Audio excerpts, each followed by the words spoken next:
अन्न व औषध प्रशासन मंत्री नरहरी झिरवळ यांचा एक व्हिडिओ आता पुढे आलेला आहे। हा व्हिडिओ आक्षेपार्ह आहे। त्याच्यामध्ये नरहरी झिरवळ एका तृतीयपंथी व्यक्तीशी जे काही करतायत, तिथे काही दारू पित आहेत वगैरेचा हा व्हिडिओ आहे आणि तो सध्या महाराष्ट्रामध्ये सध्या व्हायरल झालेला आहे।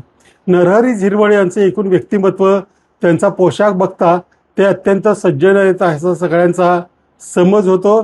त्यांचे सहकारी सुद्धा त्यांच्यावर कुठलाही आक्षेप आला की लगेच त्यांच्या प्रामाणिकपणाची, त्यांच्या सचोटीची गॅरंटी देत असतात। परंतु गेले काही दिवस आम्ही त्यांच्याशी पत्रव्यवहार करतोय, काही त्यांना गोष्टी सांगितलेल्या आहेत, काही लोकांवर कारवाई करायची मागणी केलेली आहे। त्यांचं स्वतः त्यांचेच अधिकारी कसं ऐकत नाहीत हे निदर्शनास आणून दिलंय। या सगळ्या गोष्टींवर त्यांचं उत्तर मात्र नकारार्थी होतं। याहीपेक्षा महत्त्वाची बाब म्हणजे एक लहान मुलांसाठीची एक लस आहे जी हाफकिनकडे आहे। त्या लशीच्या संदर्भामध्ये खाजगीकरण करायचं चाललंय।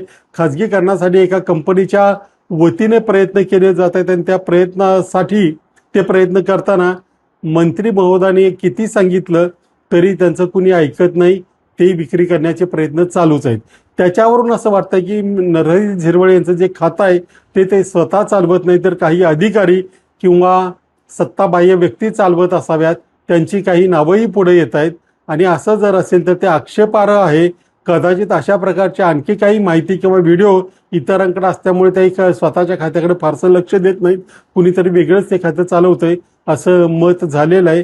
त्याच्यामुळं कदाचित यापुढे खराब फाईलसारख्या झिरवळ फाईलसुद्धा आपल्याला पाहायला मिळतील।